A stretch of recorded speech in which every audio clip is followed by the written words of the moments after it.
Bom dia, bom dia, bom dia! Aqui começando mais uma live. Dessa vez eu estava, na verdade, convidada da Isabela. Ela vai entrar comigo aqui. E aí eu vou passar o comando para ela. Convidando vocês, então. Oi, Isabela, maravilha, deu certo. Tudo bem, Lala? Tudo ótimo, um prazer falar com você, feliz que teu livro com um tema tão importante vai ser lançado assim, que a gente puder circular. Não é? Lala, obrigada por ter aceitado o meu convite. Obrigada por Um também ter prazer. para a tecnologia. A live O mundo fez uma transição digital em tempo recorde, né, Isabela? totalmente. Quero falar muito com você sobre isso e explicar, Aham. né, fazendo juntas, porque eu comecei na segunda.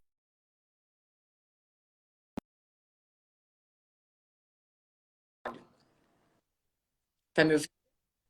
Estou te ouvindo, está um pouquinho cortado. Eu tenho a impressão que a tua rede está um pouco oscilando, mas vamos lá. Ela tá na potência máxima, mas vamos Pronto, tentando. Esse é o vamos Prime tá lá. no Instagram, né? É, tá com muita movimentação, né? Mas é isso aí, transição digital. Vamos falar sobre isso. Lala, Tá, desde o começo da semana, eu estou focando em entrevistas sobre o futuro do trabalho. Nada certo. melhor falar com você, especialista em novas economias. Como você está vivendo toda essa transição e o que você já pode nos adiantar para o que vai acontecer no novo normal? Entendi. Bom, vamos lá. Primeiro, acho que é importante a gente compreender o que está acontecendo, porque o corona, ele foi o gatilho detonador de um contexto. Não é que... Então, qualquer pessoa que já me viu falar, assim, tem muito material, YouTube, site, etc., viu que eu começo qualquer fala minha dizendo: vivemos a maior transição da história da humanidade. Por que isso? E que isso foi revelado pelo corona, que nos ensinou o que é o exponencial. Porque a gente olha a curvinha ali e fala: esse aí é o tal do exponencial. Então, o que acontece? Há períodos na história em que tem uma grande mudança, e essa grande mudança faz com que seja necessário mudar a maneira de viver. Isso aconteceu na passagem do feudalismo monarquia, monarquia república, agora nós estamos vendo uma delas. Por quê? Porque nós estamos vivendo em rede, e a rede, por ser digital, por ser desmaterializada, ela consegue ter uma dinâmica exponencial. Ela opera fora do tempo e do espaço. Então, ela é exponencial. A gente vê isso, nós estamos aqui desmaterializadas conversando. Porém, se a rede é exponencial, lembra que a curvinha exponencial é assim, está aqui, ó, no alto. Nós, o planeta e o tempo, estamos aqui, ó, nós somos lineares. Então, a rede faz assim e a gente faz assim. Tipo o corona espalha assim e a nossa capacidade de achar soluções é linear. Então, a conta não fecha. Fica, e aí vai fazendo assim. Então, a gente olhava como futurista, falava: uau, essa tensão, em algum momento vai arrebentar. Em algum momento a gente não vai dar conta. É isso que aconteceu. Qual é a boa notícia? A boa notícia é que tem jeito? Sim, tem jeito. Por quê? Como? Se a gente também for exponencial. Como que dá para ser exponencial? Dá para ser exponencial como estamos nós agora, usando tecnologia, de repente, sempre há malas que vêm por trem, né? E tudo tem dois lados, é terrível o corona, ao mesmo tempo ele força a gente a fazer umas mudanças como essa digital. E a outra face, o outro aspecto que pode ser uma solução é o fazer junto. E é isso que eu tenho focado muito em falar, porque a vida, ela evolui no sentido de maior complexidade. E nesse momento, a gente vai precisar mais do que nunca fazer junto. E fazer junto não é uma coisa assim, que bonitinho a gente vai fazer junto. É a única maneira que dá. A gente vai ter que operar em ecossistemas colaborativos. Mas deixa você falar um pouquinho, depois conto mais um pouco sobre isso. Não, fantástico. A live, ela é para que eu escute os especialistas, não é? Se eu tenho dúvida, outras pessoas também têm. E acredito muito, Lala, que a gente só consegue desenvolver o pensamento crítico quando a gente ouve novas falas e que mostram novos caminhos. Gosto muito quando você já entra no tema do fazer junto, porque você criou uma, vou chamar de nova economia, chamada fluxonomia, que é um conjunto de métodos e ferramentas para a gente poder pensar as coisas separadas junto. É isso? É isso. Justamente, porque fazer junto é a única solução. Porém, fazer junto é muito complexo. Porque a gente sabe que todo mundo aqui já tentou, eu gostaria de saber aqui que experiências de colaboração nossos ouvintes tiveram também, e porque o que acontece é que quando você põe, por exemplo, ninguém se arrisca a fazer uma ponte, ai gente, vamos se juntar amanhã, vamos fazer uma ponte? Sendo que, em hipótese, fazer ponte é menos complexo do que fazer junto, juntar pessoas, porque as partes de uma máquina ou de uma ponte não têm vontade própria, não vão atrás do seu propósito, etc. Então, tudo que está ligado ao humano e ao social é mais complexo. E numa trajetória extremamente diversa, passando por corporações, governos, instituições de fomento, ONU, eu vi que a dificuldade era essa. Dentro de uma organização, por exemplo, você tem uma dificuldade em integrar áreas. As áreas ficam todas na paralela. E há um desperdício muito grande. Muita gente está fazendo a mesma coisa que o seu vizinho, e você tem um desperdício grande que não dá para ter. Entre organizações também, entre empresas também, então a questão é ver como é que junta isso tudo. A fluxonomia é o resultado dessas muitas décadas e a gente observou algumas coisas. Primeira coisa, que eu acho que é muito importante a gente falar agora em relação à nova economia, está acontecendo, estamos todos muito assustados, porque uma das coisas que estava muito distanciada da realidade é o sistema financeiro. O sistema financeiro, como ele trabalha de forma abstrata, já não é mais real o dinheiro, né? Você emite dinheiro, mas ele não tem uma base real. Ele foi indo assim, e aí, de repente, vira uma loucura. Por quê? Aí eu fiquei pensando numa metáfora. Imagina o seguinte, você tem território. No território tem coisas. Tem pessoas com sua inteligência, tem recursos e tal. E você cria mapas do território.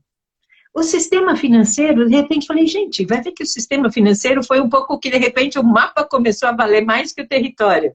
E começou a ter comercialização de mapas, esquecendo do território. Então, o que é importante nesse momento, para a gente ter uma tranquilidade, dizer, calma, olha o que tem no território. A moeda desvalorizou, o dólar, isso, aquilo, a bolsa, blá, blá, calma. Dentro da sua cabeça, o seu conhecimento diminuiu 40%? Não. As laranjas na árvore, também não. A infraestrutura disponível, também não. Então, são duas coisas separadas. Uma coisa é o mercado financeiro, esse que é abstrato, que é exponencial. Outra coisa é a economia no sentido original de oikos, da casa. É aquilo que usa recursos que estão lá além do financeiro. A gente trabalha, né? Como a gente trabalhou sempre com ou territórios, ou na ONU com muito tempo com situação de pobreza, a gente viu que existem recursos além do monetário. A gente chama isso aqui de matriz 4D. Recurso monetário estaria aqui, dimensão financeira, a gente tem recurso cultural, conhecimento, recurso ambiental, toda a infraestrutura tecnológica e natural, recurso social, pessoas, rede, políticas, mídia, e no recurso financeiro, além da moeda, o tempo e tudo que pode ser novas moedas, e solidariedade, etc. Então, quando a moeda aqui começa a ficar frágil, a gente precisa vir para cá e ver o que há, que outras moedas existem. Então, isso é uma das primeiras coisas que a gente faz, e aí é incrível, porque você pode multiplicar. É muito interessante, a gente chama de botar lentes 4D, porque está tudo lá, só que você não vê. Então, a primeira coisa é aprender a enxergar e a criar fluxos de recursos além do monetário. E depois, a outra coisa é como é que a gente cria jornadas e processos para aprender a fazer junto. Porque o fazer junto, eu estava pensando aqui antes da nossa conversa, você me interrompe, porque você sabe que se eu der um play, eu saio falando. Então me interrompe, me faz um sinal aí, para de falar, eu paro. O que eu estava pensando antes da nossa conversa sobre a vida, né? Porque a vida é muito bem sucedida, ela tem 4 bilhões de anos, então tudo que a gente aprende com ela é eficaz. Como é que se dá a evolução? A evolução vai criando novos mecanismos de operar de uma forma mais integrada. Imagina o seguinte, se minha mão fechadinha aqui fosse uma célula primitiva, como uma ameba, por exemplo, ou como uma célula comum do nosso corpo, ela tem um mecanismozinho pequeno de percepção dentro dela. Para evoluir, o que aconteceu? Os seres muito primitivos têm um sistema nervoso muito basicão. Ele só sabe fugir, atacar, como uma ameba. A gente talvez estivesse numa sociedade um pouco meio assim, sabe? Como sociedade, não se percebendo. Uma sociedade um pouco como uma ameba. Aí, o que acontece na evolução? A vida vai ficando mais complicada, mais complexa, e precisa se organizar em sistemas mais complexos. Muitas células juntas, e essas células juntas precisam se integrar. Então, começa um outro tipo de célula, que é o neurônio. O que o neurônio tem? O neurônio tem sinapses. E a gente sabe que a melhor capacidade de resposta não vem de ter mais neurônios, mas de ter mais sinapses. Então, nova economia, na verdade, é um pouco ganhar uma inteligência econômica e social, que é o quê? Você vê quais sinapses você tem. Com quem você pode se juntar por causa de um propósito comum. Com quem você pode se juntar porque tem recursos que você precisa e os teus recursos interessam um ao outro. Com quem você pode se juntar, por exemplo, compartilhando uma infraestrutura. Isso vai acontecer pra caramba. Uhum. Então, você vai ter vários negócios indo... Pois é, Terra está falando, somos o sistema nervoso de Gaia. Eu concordo. Eu super acho que somos o sistema nervoso de Gaia. Então, agora, colaboração quer dizer o quê? A gente vai ter que operar em ecossistemas colaborativos, vendo com o que dá para sinapsar. Primeira sinapse, se está nessa metáfora, é recurso. Olha, nós duas, sei lá, eu tenho usado sempre o mesmo exemplo. Se você tem uma balada que tem uma cozinha e só funciona de noite, quando der para funcionar, e uma cozinha que entrega para marmita em escritório, são dois subusos de um espaço, você precisa juntar. Tem muito, por exemplo, se todo mundo, a gente está vendo o crescimento dos marketplaces. Claro, eu não tenho que fazer uma lojinha online do meu site, porque como que as pessoas vão chegar no meu site? Então, tem uma convergência. Então, as sinapses permitem convergência, permitem estruturar. Olha que legal, a Cris Luz, olha que nome bonito que você tem, Cris Luz. Gostei muito dessa professora fantástica. Vem aqui aprender, Cris. Isso aqui chama fluxonomia. É uma combinação de futuring, que é design de futuro com novas economias. Tem um livro, tem grupo de estudo. A gente está com 4 grupos de estudos abertos. A gente tem uma série de atividades, por exemplo, para nos ajudar a fazer essa transição. Então, se você gostou, chega para cá. Olá, quando você fala sobre essa convergência, isso já está acontecendo um pouco com o coworking. Sim. Né? As empresas... Agora, pensa o seguinte, por exemplo, se dentro de um coworking, a fluxonomia foi feita para pensar em ambientes colaborativos. Agora, pensa um coworking, você tem ali... Vou pegar um ambiente que me lembra do coworking, que é das startups. Isso é uma coisa muito séria que está acontecendo Isabela, é que a gente precisaria ver como a gente resolve. Está havendo um solucionicídio, uma morte de soluções. O que quer dizer isso? Solucionicídio. Eu fiquei pensando, falei, bom, agora nós estamos com um monte de problemas, né? Um monte de problemas precisam de soluções. Quem desenvolve solução está conseguindo? E aí, repara o seguinte, pensa, por exemplo, uma aceleradora de startups. Você tem 3.000 que se candidatam. 3.000 o quê? Pessoas que criaram soluções, que têm algo para fazer. E aí, você tem 20 que conseguem entrar na aceleradora. Na aceleradora, o que acontece? Acontece que você tenta pegar o solucionador, né? Alguém que desenvolve, é um pesquisador, é um criativo ou coisa assim, que desenvolve, e fazer com que ele fale língua de implementador, que é a língua do negócio, da finança. E aí, coitadinho, não dá certo. Então, o que vai precisar fazer? Primeira coisa, tem que sinapsar os solucionadores com os implementadores. Área de pesquisa, ciência, tecnologia, inovação, novas ideias, métodos, etc., com quem sabe, digamos, se tem uma vacina, não cabe ao desenvolvedor de vacina fazer a fábrica e a distribuição da vacina. Você sabe que isso aconteceu, é uma tragédia. No século XIX, foi descoberta a vacina para varíola, que foi a peste que dizimou a Europa. Levou 100 anos, Isa, 100 anos, para ter um processo de erradicação da varíola. E agora, é possível que agora tem um monte de soluções que não alcançam o mundo dos negócios, da implementação. Então, essa ponte é uma das coisas muito importantes nesse novo desenho da economia. Todos os esforços para juntar solucionadores com implementadores, cada um com a sua língua.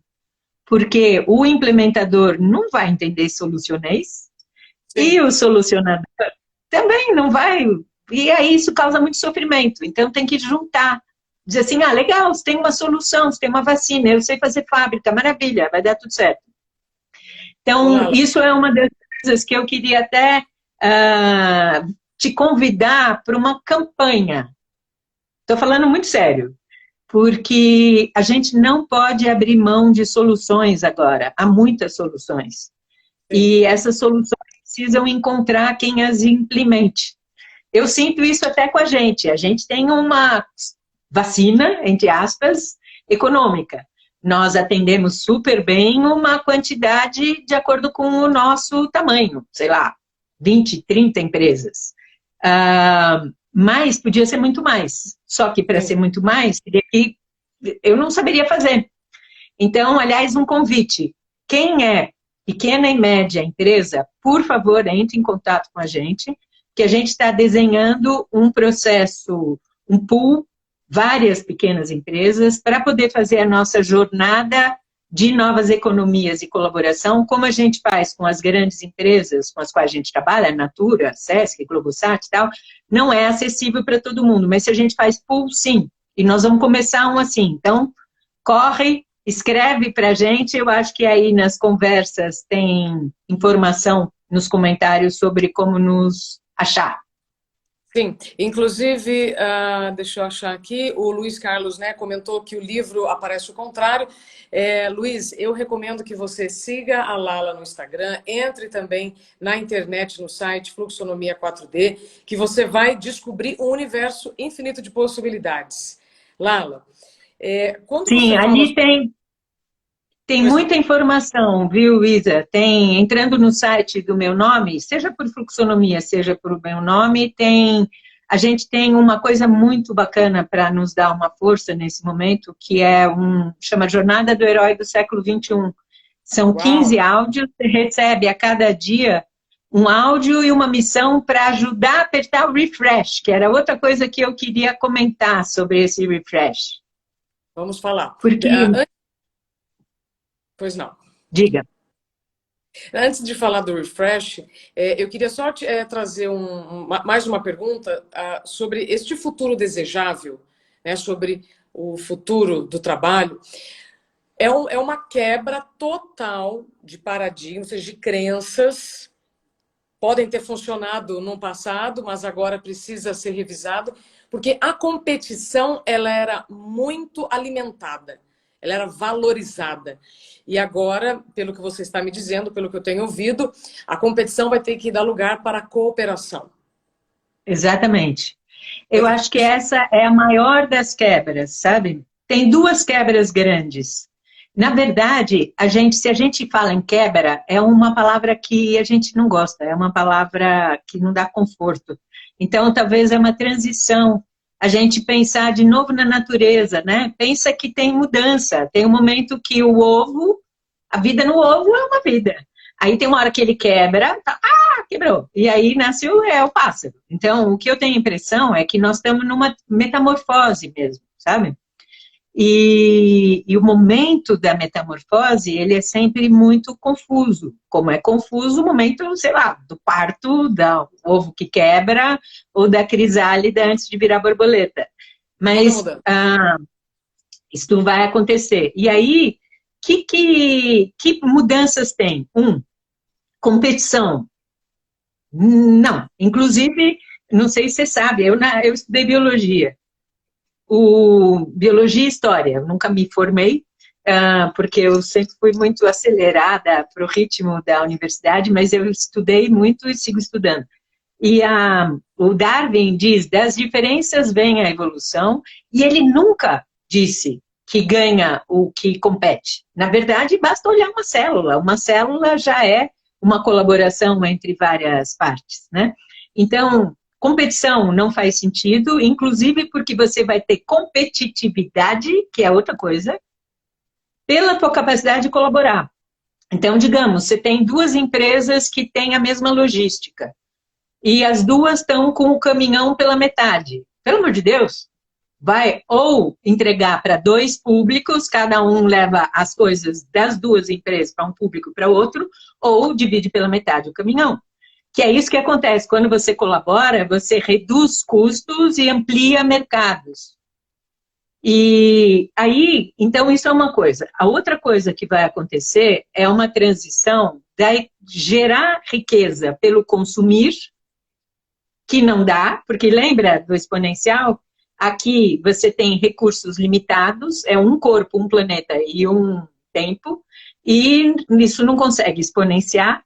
E esse gerar riqueza pelo consumir vai ser substituído por gerar riqueza pelo cuidar.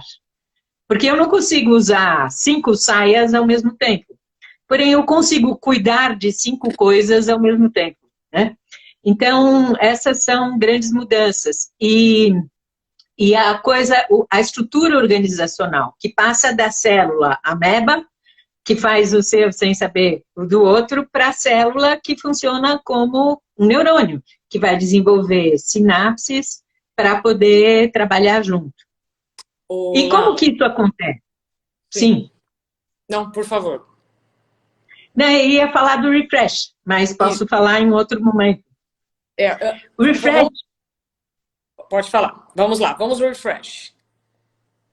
O refresh é o seguinte, é muito interessante a gente imaginar que quando a gente olha para o céu e vê as estrelas, e muitas vezes até se guia por essas estrelas, elas não estão mais lá, são estrelas que não existem, elas já desapareceram. Mas leva tanto tempo para a luz delas atravessar o espaço, que a gente olha e vê coisa que não está mais lá. Isso a gente olha e fala, o cérebro não consegue entender muito. Mas eu lembro uma vez, quando eu estava fazendo meu site, e aí o desenvolvedor, eu pedi mudanças. Aí eu entrei lá no site, pá, as mudanças, nada. Aí eu falei com o desenvolvedor, pô, você não fez as mudanças? Ele disse, fiz, não fez, não fez. Aí foi uma experiência muito louca, porque ele compartilhava a tela comigo, a gente estava falando assim, e ele me mostrava no meu site as mudanças. E eu, no meu computador, navegando num site sem mudanças. Por quê? Porque eu não tinha apertado a tecla refresh. Então, é um pouco isso que está acontecendo no mundo. Tem gente que já apertou o refresh e está navegando no novo mundo, um novo mundo onde a economia é uma economia mais desmaterializada, economia criativa, por exemplo, é isso, aonde é uma economia regenerativa como campo de atividade, então você não precisa minerar coisas, já tem tanto, você vai ver como otimizar aquilo que já está disponível, então é uma nova economia, tanto como setor, novos setores, economia, energia limpa, agricultura regenerativa, outro tudo. E é uma nova economia também como forma de operar. Nós, por exemplo, trabalhamos com isso. Em cada uma dessas 4 dimensões, deixa eu mostrar um outro mapinha, fica ao contrário aí, né? Paciência. Sim. Isso aqui é uma espiral. Nessa espiral, o objetivo é fazer junto, é aqui a bolinha de fora chama-se organização convergente, e a gente observou que para conseguir fazer junto, você precisa 7 etapas. Primeiro é compreender o presente, enxergar o futuro, trabalhar com as 4 dimensões, aí você chega. Em cada uma das dimensões tem uma nova economia. Na dimensão cultural, tem uma economia que gera riqueza a partir de intangíveis. Por isso ela é abundante. Porque você não consegue dividir uma maçã em 7 bilhões de habitantes, mas conhecimento sim. É economia criativa. Então nisso, o teu propósito, o como você faz, os talentos e tal, é que são a riqueza. Segunda forma de gerar abundância, por compartilhamento. A gente experimenta isso já com Uber, com Airbnb, com coworking, etc. Mas existe uma possibilidade muito maior de compartilhamento, inclusive de maneiras mais saudáveis. Porque o formato do negócio, do Uber ou do Airbnb, não é muito saudável. Então, isso é economia compartilhada. Depois, você tem a forma de fazer colaborativa, cada um faz um pedacinho. Isso é muito importante de entender. A rede permite isso, que cada um de nós faça um pouquinho, tipo a Wikipédia, né? Cada um faz um pouquinho e tem aquela coisa gigante. Porque se alguém te conversar, escuta, amanhã vamos mudar o mundo, você fala, socorro, não. Mas se disser, você topa fazer esse pedacinho, dedicar 2 horas para fazer alguma coisa, aí você diz, 2 horas pode ser. Então, o colaborativo é isso, você que tem tecnologias para pegar um monte de pequenos pedacinhos e fazer algo grandão. E a quarta é uma forma de economia multimoedas, onde tudo aquilo que é valor é circulado de outras maneiras. Eu não sei se você sabia, a Organização para a Economia e OECD, né? Organização para a Economia, Desenvolvimento e Cooperação, ela fez um estudo, se fosse calculado a economia do cuidar doméstico, por exemplo, todo o trabalho doméstico, que não é computado, cuidar de criança, cuidar de velho, limpar, isso aí dá 35% a 50% do PIB mundial. Já imaginou? Uau! Então, imagina que legal se daqui a pouco que vai faltar emprego e que precisa cuidar de velho, cuidar de criança, e tem gente que gosta, tal, mas muitas vezes não pode, tem que sair. Se isso for computado, isto é possível, usando blockchain, usando holochain, que é até uma tecnologia mais interessante. A outra coisa é se puder computar tudo que é dedicado a trabalhar para o bem comum. Isso dá, esse também é 20% do PIB, você acredita? Eu estava há uns dias falando com a Janaína Lima, super interessante ela, vereadora aqui de São Paulo, maravilhosa. E imagina que, por exemplo, isso não é difícil de fazer, que pudesse ter uma maneira de que se você vai ler história em creche, você computa esse tempo e você tira do teu IPTU.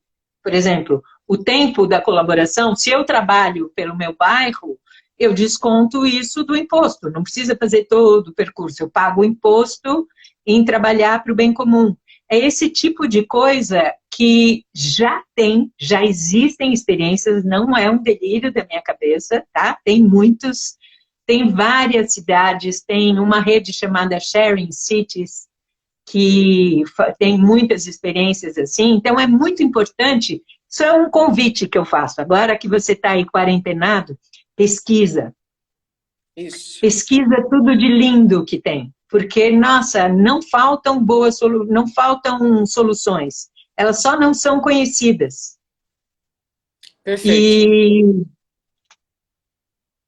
não sei, Estou ouvindo. então fica aí um convite. Não, agora eu parei. Apertei Absolutamente. minha tecla stop aqui para te ouvir, querida. Lala, gostei muito quando você fala sobre a tecla refresh. Acredito que neste futuro do trabalho vai avançar quem já está olhando para o novo mundo e abandonou aí as crenças antigas, aí sim delírios e lamentações. Lala, só compartilhando aqui para todos que estão nos seguindo, depois toda essa nossa conversa fica lá no meu canal no YouTube, Isabela Camargo Real, porque dependendo do horário, muitas pessoas não conseguem assistir, mas aí podem depois, no horário mais oportuno, acompanhar a nossa conversa. Quando você fala sobre as outras moedas, sobre o tempo, acho que nós poderíamos nos aprofundar um pouco mais nesse assunto, porque eu vejo... existe muita falta de noção de quanto custa a minha hora. Então, para que esse cálculo seja colocado em prática, nós teremos que passar por uma educação financeira temporal. Sim, muito boa pergunta, excelente. Isso é uma das coisas que vai ter que acontecer. A gente vai ter que desenvolver como se fosse um sentido, nós temos 5, a gente vai ter que ter um outro sentido de apreciação, no sentido mais estrito da palavra. Apreciação, a capacidade de compreender o valor. Existe um estudo super interessante, se a gente sabe que esse novo mundo, o trabalho, vai ser um trabalho ligado ao cuidar. Esse trabalho ligado ao cuidar depende de formas de computar e atribuir valor a tudo que é cuidar. Não só aquele cuidar que é tradicionalmente remunerado, mas também. Existe um pesquisador muito interessante chamado David Graeber, G-R-A-E-B-R, ele escreveu um livro inacreditável chamado Dívida, os últimos 5.000 anos, e a pesquisa dele atual é sobre, ele diz que o século XX foi o século da valorização do trabalho operário, etc. E esse século é da valorização do cuidador. Ele diz que a gente vai ver, talvez nos próximos anos, da mesma maneira que o início do século XX viu a revolta das classes trabalhadoras, ele brinca dizendo que vai ter a revolt of the caring classes, a revolta das classes cuidadoras. Porque o que acontece? Existe no imaginário uma ideia... A gente não sabe atribuir valor a intangíveis. Então, por exemplo, nós duas estamos aqui. A gente investiu um bocado de tempo nisso. Isso aqui Sim. tem um valor muito alto. O valor dos meus, né, de todas as décadas que nós temos atrás, de estudo, de saber estar em frente às câmeras, de se cuidar para estar aqui em forma, etc. Tem um valor tremendo que normalmente não é percebido. E a gente vê que quem faz algo que tem um propósito, olha que distorção, normalmente é pior pago do que quem faz coisas que não servem a nenhum propósito. Perfeito. É muito louco isso. Então, professor, terapeuta, cuidadores, eu não sei o que, todo mundo ganha menos do que outros, e deveria ser o contrário. Quando você olha países avançados, como a Finlândia, quem é a prioridade, quem ganha mais? Você vê o valor do quanto ganha um alto executivo e um professor, não é uma diferença como aqui de 1000 vezes. É uma loucura. Então, isso vai precisar acontecer. A gente vai precisar ser capaz de compreender o valor do intangível. Porque se a nova economia e o novo trabalho é principalmente intangível, ele é com conhecimento, ele é com criatividade, ele é com cuidar, ele é tal... Se não existe uma percepção deste valor, aí a coisa não funciona. Então, uma das áreas do nosso trabalho é esse. Como é que a gente atribui valor àquilo que não é só número, quantidade e moeda? Isso é tremendamente importante. Então, isso depende do quê? eu fico imaginando, por exemplo, o que vai acontecer com o consumo daqui para frente. Porque uma das coisas que está acontecendo na pandemia é que a gente está vendo o quanto a gente precisa de pouco, né? Então, e também, como vai faltar moeda, a gente vai ter que escolher muito bem aonde a gente vai colocar a nossa moeda. E aí, eu acho que vai ter uma mudança de valor. Eu tenho que fazer um capítulo para um livro sobre moda, e eu estava pensando aqui, o que vai acontecer com a moda? Hoje em dia, na moda, você tem 30 roupas que você compra assim, ó, tanto faz, porque custa R$ 80. Com isso, você está fomentando uma coisa insustentável, indústria escravista, etc. O que provavelmente vai acontecer? Em vez de ter 20 roupas de má qualidade, com trabalho escravo por trás delas, você vai ter uma que você, em vez de comprar 10 de 80, vai pagar 800, sei lá, estou viajando aqui. Você vai pagar mais, com prazer, você vai pensar super bem. E essa aí vai ser uma coisa mais artesanal, com um outro valor por trás, que valorize e pague decentemente toda a cadeia. Então, eu acho que isso vai acontecer em geral, sabe? Consumir muito menos, pagando melhor por cada coisa, para que cada coisa possa ser honrada e valorizada. Isso é o minimalismo. Pode ser. Pode ser, se bem que eu, quando falo minimalismo, eu sempre penso minimalismo como pouca coisa de pouco valor. Eu acho que não, é pouca coisa de bastante valor, sabe? É outra dinâmica. Perfeito. Essa história do tempo, nós poderíamos ficar horas falando. A Átila até disse aqui, né? Essa live tinha que estar na TV, pelo menos 1.000 pessoas assistindo. Átila, você pode nos ajudar, inclusive, a compartilhar esse conhecimento. Vai ficar lá no meu canal do YouTube, Isabela Camargo Real, e é só compartilhar. Compartilhar entre as pessoas que você mais ama e que você quer que elas, então, aprendam, né? Ou conheçam da Lala. Lala, você falou... Eu acabei não te respondendo sobre o tempo, né? Posso responder sobre isso? Porque, repara uma coisa, quando dá uma olhada, quem quiser se aprofundar nisso, olha cada coisa linda, né? Eles dizendo que assistiriam a gente o dia inteiro, maravilha. Vamos pensar nisso, né?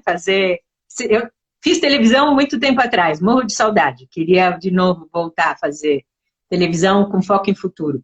Então, o tempo. Se você olha, por exemplo, o que a Kate, do Economia Donuts, fala, ela mostra como a gente acaba não entendendo de onde vem toda a origem ela chama Kate Raworth, Raworth, e ela mostra a origem do pensamento econômico, que é uma loucura, que é a coisa vigente, primeiro que é muito antigo, já não faz sentido numa economia desmaterializada. E a outra coisa é que quando você olha os gráficos tradicionais de economia, né, o fluxo econômico, você tem a demanda, não sei o que, ele não tem antes e depois. Então, você pensa, por exemplo, você pega o petróleo e você faz o fluxo, a extração, a processamento, a venda, e não tem antes, não tem bilhões de anos que levou. Petróleo é um exemplo ruim, mas sei lá, madeira cortada da Amazônia. Você não leva em consideração nem o antes, nem o depois. E aí, isso não é possível. Então, o tempo de cada coisa tem que ser computado. O tempo anterior e o tempo seguinte. E o tempo também precisa ser considerado na hora de atribuir valor ao trabalho. O que eu imagino? Eu estou trabalhando para isso. Uma das minhas vacinas é essa, que eu adoraria ter ali a turma dos implementadores para transformar em algo muito poderoso. Seria, primeiro, fazer realmente uma plataforma em escala de troca de recursos não monetários, né? Para não ter que ser um a um.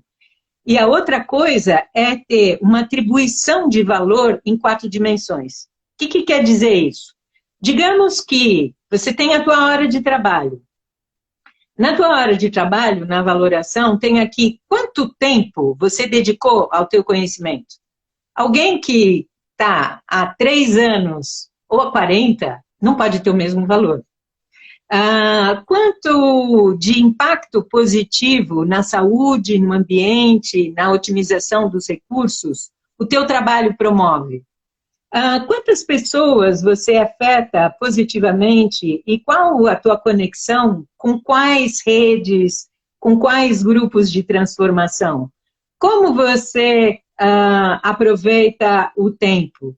Então, tudo isso aqui daria como se fosse um selo 4D do valor do teu trabalho. Então, a gente poderia ter, por exemplo, uma hora base,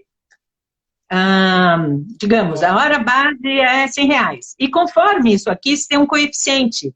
Então, é 100 vezes 3,8, 30, não sei o quê, em função do que você faz. A mesma coisa, estava falando disso com a Janaína, para gestores públicos. Imagina que coisa legal. Você tem um gestor público que tem a pegada 4D dele, que nem tem pegada ambiental, você tem a pegada em 4 dimensões. Que conhecimento ele tem? Quais valores humanos ele prega? Como é a ética, tal? Como ele contribui para o ambiente, a tecnologia, a saúde? Com quais redes ele está? E assim você tem uma possibilidade de escolha real, que não é achismo, deixa de ser por ideologia e passa a ser por conhecimento efetivo. E a gente está fazendo escolhas completamente às cegas. A dona Justiça está aflita aí, porque nós temos feito escolhas às cegas. E toda a história da fluxonomia é uma ferramenta para saber escolher, porque isso é uma condição para você poder sinapsar. Sim. Se você não sabe escolher, tampouco vai saber sinapsar. Sim. Lala, há quanto tempo você construiu esse modelo de fluxonomia? Olha, eu trabalho há 46, você pode acreditar, eu tenho 61.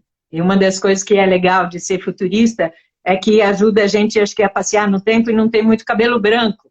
Então, a velocidade não dá tempo. E ao longo desse tempo, eu tive o privilégio de trabalhar em todas as esferas de tomada de decisão, começando no setor cultural, corporativo e tal. Então, a experiência, porque é tudo a partir de experiência, sabe? Não é uma coisa da minha cabeça, sentei e inventei. Eu observei dentro da corporação, observei dentro do Estado, observei dentro de organismos multilaterais e tal. E aí eu fui vendo o que funcionava e o que não funcionava, e juntando. Então, até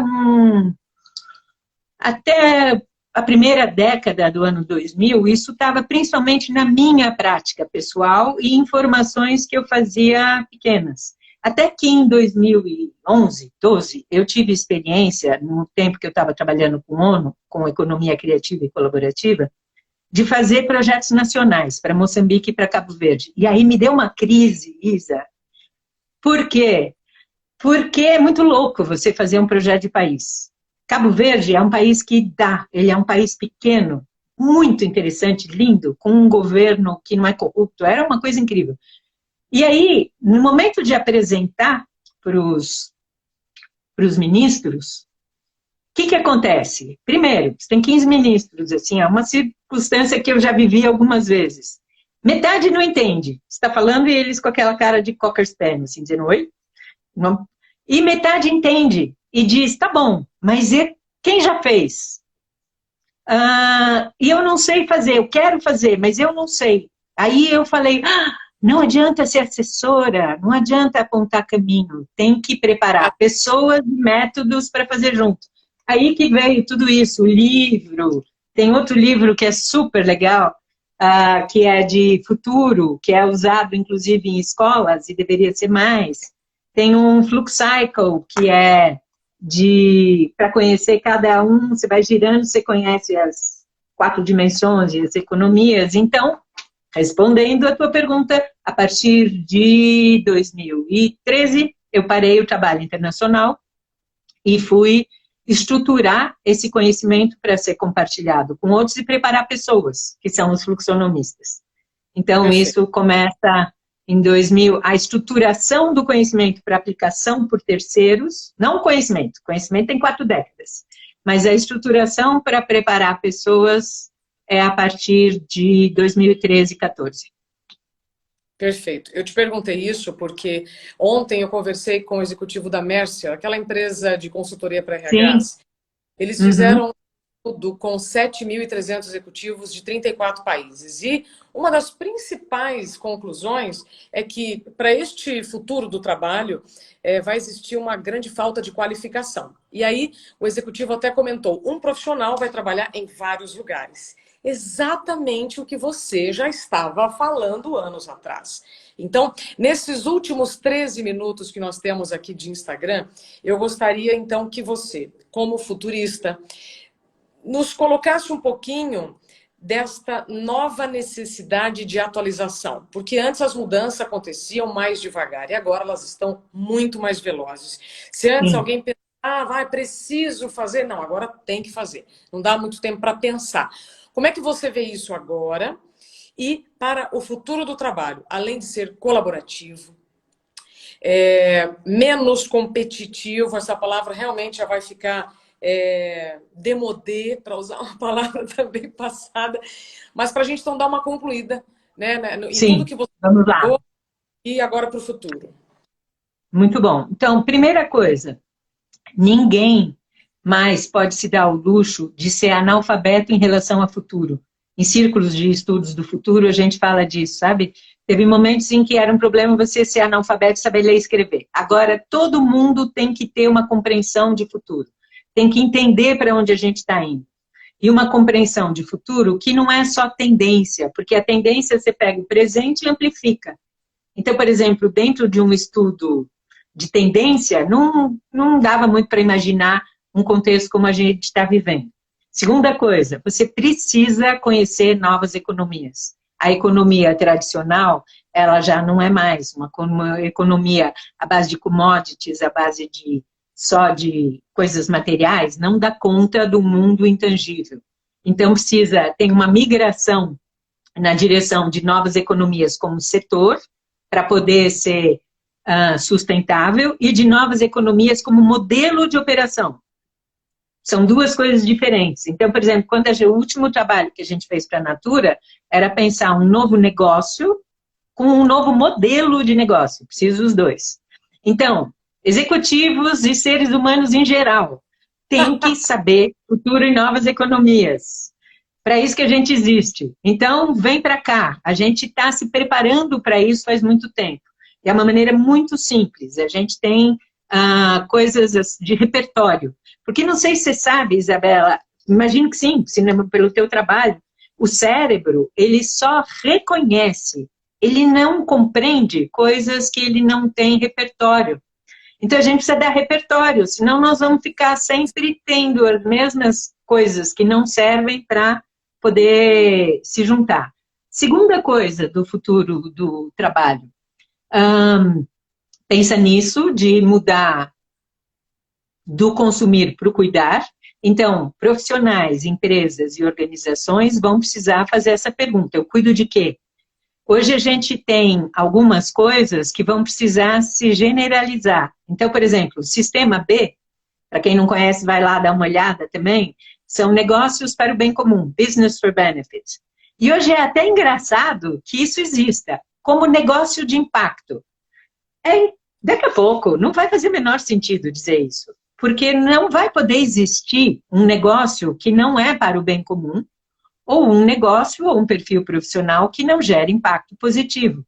Então, por enquanto, isso aí, assim, se o seu negócio não cuida do bem comum e não gera impacto positivo, ele está num risco tremendo, porque agora vai sobreviver aquilo que for útil e desejável. Se não for, então cuida aí.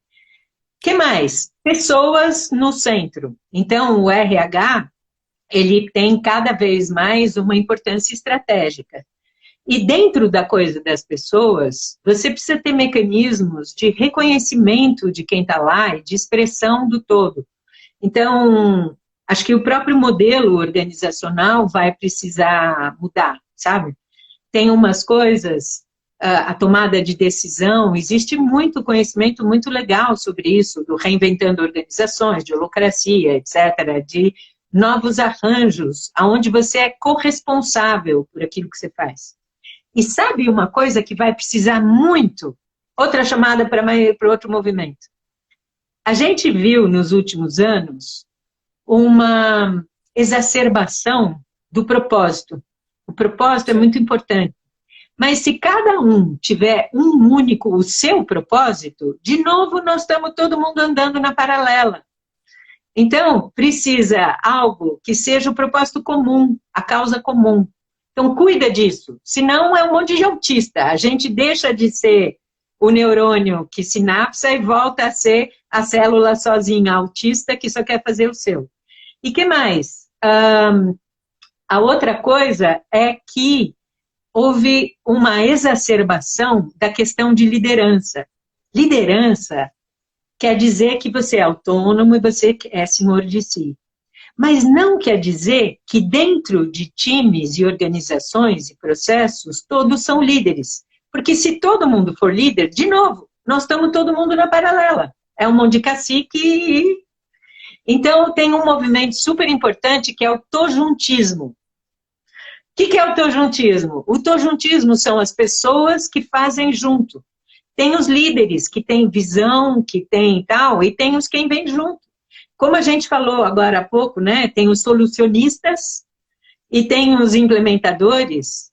Se todo mundo for solucionista, ou se todo mundo for implementar aquilo só que ele quer e não o que o outro descobriu, não resolve. Você sabe, por exemplo, que quem inventou refrigeração foi um médico, inclusive durante a febre amarela, a epidemia, porque desesperado de ver os pacientes dele sofrendo com febre. Ele criou refrigeração para cuidar dos pacientes, mas foi um outro que fez, que falou, isso pode virar geladeira, e fez fábrica de geladeira. Nós precisamos disso, nós precisamos juntar os médicos que inventam refrigeração, os solucionadores com os implementadores. E isso vai abrir um campo de trabalho extraordinário. E tem uma última coisa, nosso tempo daqui a pouco vai acabar, que é essa questão, por exemplo, de startups, etc. Não pode ser isso, que 96% das startups desaparecem. Porque elas, além de estarem tentando falar uma língua que não é delas, são solucionadoras sendo forçadas a tentar falar em língua de negócio, que não é a dela, elas também estão sendo trabalhadas para operar cada um na sua. E aí você tem um monte de startup ameba. E em vez de ter ecossistemas de startups sinapsando. Então tem essa mudança grande acontecendo. E tem uma mudança também de maior aproximação intergeracional. Os millennials são maravilhosos. Só que eles adoram reinventar rodas. Eles não vão olhar quem fez o que antes. Então, precisa aproximar gerações. Eu tenho o privilégio sempre de trabalhar com gerações diferentes. E precisa, todo milênio precisa dizer, antes de falar uma coisa, dizer, opa, peraí. Vamos lá para não reinventar rodas e vamos ver se, de repente, em vez de eu querer fazer do meu jeito, eu não me junto com outros sinapsando em torno de um bem comum. Perfeito. Experiência gerando valor. Lala, nesses últimos 5 minutos, eu quero dar espaço aqui para o Alexandre Caldini, que estará aqui às 7h30. Ele é autor do livro Networking versus Notworking, como a gente precisa ser interessante e não interesseiro. Ele faz aqui uma pergunta que eu acho que é fundamental para a gente encerrar. Como você acha, Lala, céticos e aqueles que perderão privilégios e poder vão reagir ao novo mundo das novas economias? Serão refratários, excluídos, cooptados? Como a gente pode encerrar, então, com essa visão dos líderes. Você pode repetir o começo da pergunta, porque cortou? O que os céticos e aqueles que Certo. perdem privilégios vão reagir, como eles vão reagir? Olha, a gente tem um tempo, uma energia e tal. A gente pode dedicar isso a fazer o novo ou a tentar convencer os outros. Todos os futuristas dizem que a melhor maneira de mudar um paradigma não é lutar contra um paradigma existente, mas é criar um novo, mostrar que ele é eficaz. Então, qual é o meu conselho? O meu conselho é não perca tempo com os céticos e com os que vão perder privilégios. Se junte com os que querem fazer diferente. A gente tem um único tempo, uma única energia, e aí é incrível tudo que dá para fazer quando a gente se junta. Então, vamos atrás do Buckminster Fuller. Melhor maneira de mudar um paradigma não é lutar contra, é criar um novo e mostrar. Então, o que a gente faz? A nossa sugestão sempre é, não tenta convencer, cria um experimento. Quando a gente entra dentro de uma organização, o que a gente faz? A gente cria um experimento. Você faz um piloto, você faz um MPV de uma célula que opera colaborativamente com novas economias, etc. E aí você mostra o resultado. E aí o cético ou tal vai olhar e vai dizer, então deixa o cara falando sozinho, com a turma dele. Procure a sua turma. Perfeito, adorei. Lala, muito obrigada. Eu que agradeço. Você dedicou pra gente.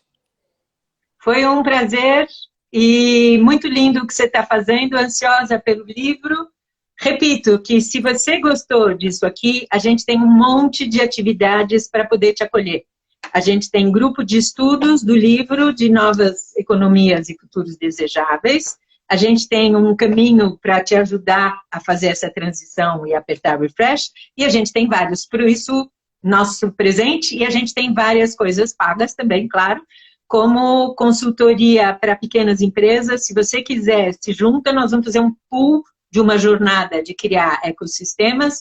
E tem a nossa formação em fluxonomia, que o ideal seria toda pessoa poder fazer isso, porque a gente precisa ter lentes para enxergar o novo mundo. Muito obrigada a você que esteve com a gente e até já. Vamos em frente. É só procurar Lala Denzelin na internet que você vai se abrir para o universo infinito de possibilidades. Obrigada, Lala. Até breve. Obrigada, Isabela. Até.